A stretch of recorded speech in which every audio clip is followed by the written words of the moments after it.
ఏపీలో ఆరోగ్యశ్రీ సేవలు పూర్తిగా నిలిచిపోయాయి. తమకు రావాల్సిన బకాయిలు ప్రభుత్వం చెల్లించకపోవడంతో నెట్వర్క్ ఆసుపత్రులన్నీ ఆరోగ్యశ్రీ సేవలు నిలిపివేశాయి. బిల్లులు పేరుకుపోవడంతో సేవలు నిలిపివేస్తామని గత నెల 15వ తేదీనే ప్రభుత్వాన్ని హెచ్చరించాయి. దీని తర్వాతైనా బకాయిలు చెల్లిస్తారు అనే ఆశతో దశల వారీగా సేవలు అందిస్తూ వచ్చారు. అయితే ప్రభుత్వం నుంచి స్పందన ఏమీ లేకపోవడంతో ఇక పూర్తిగా బంద్ పాటిస్తున్నారు. కూటమి ప్రభుత్వం ఏర్పడిన తరువాత రాష్ట్రంలో ఆరోగ్యశ్రీ పథకాన్ని ఎన్టీఆర్ వైద్య సేవగా పేరు మార్చింది. అయితే పథకాన్ని మాత్రం దారుణంగా నీరుగార్చింది.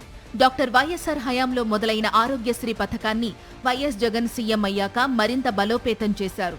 గతంలో 5 లక్షల రూపాయల పరిధిలో ఉండే ఈ పథకాన్ని జగన్ ఏకంగా 25 లక్షలకు పెంచారు. పైగా ప్రొసీజర్లను 3250కి పెంచారు. ఇంతటి బృహత్తర పథకానికి చంద్రబాబు ప్రభుత్వం చెదలు పట్టించింది.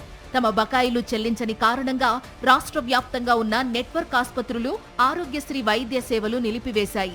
ఆస్పత్రులకు చెల్లించాల్సిన బకాయిలు 3000 కోట్లకు చేరుకున్నా ప్రభుత్వం నుంచి ఎలాంటి స్పందన లేదు. ఇక ఆస్పత్రుల నిర్వహణ సాధ్యం కాదని ఆరోగ్యశ్రీ నెట్వర్క్ ఆస్పత్రుల నిర్వాహకులు ప్రభుత్వానికి తెలియజేశారు.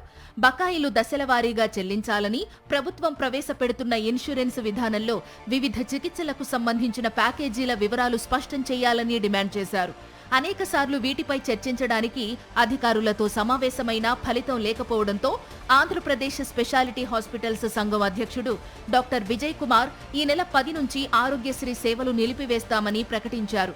అయినా ప్రభుత్వం నుంచి స్పందన లేకపోవడంతో సేవలు పూర్తిగా నిలిచిపోయాయి. తమకు ఇవ్వాల్సిన బకాయిలు చెల్లించకుండా సుముఖంగా ఉన్నట్టు చెబుతూనే తీవ్ర జాప్యం చేస్తుందని నెట్వర్క్ ఆస్పత్రులు అంటున్నాయి. అదే సమయంలో వైద్య సేవలు బాగా ఖరీదైన నేపథ్యంలో తమకు ఇచ్చే ప్యాకేజీలకు ధరలు మార్చాలంటున్నారు. ప్రభుత్వం ఇన్సూరెన్స్ కంపెనీల ద్వారా ప్రజలకు ఆరోగ్య భరోసా కల్పిస్తామని ప్రకటించిందని, ఈ విధానంలో తమను భాగస్వాములను చేసి పథకం ఎలా అమలు చేస్తారో తెలియచేయాలని కోరుతున్నారు. సమగ్ర అధ్యయనం లేకుండా ఇన్సూరెన్స్ పథకాన్ని ఏదో ఒక రూపంలో అమలు చేస్తామంటే ప్రమాదంలో పడతామని హెచ్చరిస్తున్నారు. ప్రపంచవ్యాప్తంగా ఇన్సూరెన్స్ మీద కొన్ని దేశాలు నడుస్తున్నాయి. అలాంటప్పుడు మనం కరెక్ట్గా బేస్ లైన్ వర్కప్ చేసి ఇన్సూరెన్స్ మోడల్లోకి తీసుకురావాలని ఏదైతే చీఫ్ మినిస్టర్ గారు అనుకుంటున్నారో తీసుకొస్తే మళ్ళీ రోల్ మోడల్ అవుతాం. కానీ దానికి పూర్తి స్థాయి గ్రౌండ్ వర్క్ జరగాలని మేము కోరుతున్నాం. ఏదో ఒక పాత మోడల్ని తీసుకుని దాన్ని రిప్లికేట్ చేద్దాం అనుకుంటే మాత్రం మనం ప్రమాదంలో పడే అవకాశం ఉంది.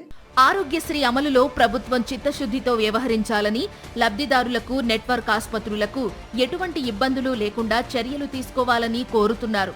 ప్రభుత్వం నిర్లక్ష్యం కారణంగా రాష్ట్ర వ్యాప్తంగా ఉన్న 900 ఆస్పత్రుల్లో ఆరోగ్యశ్రీ బంద్ జరుగుతోంది.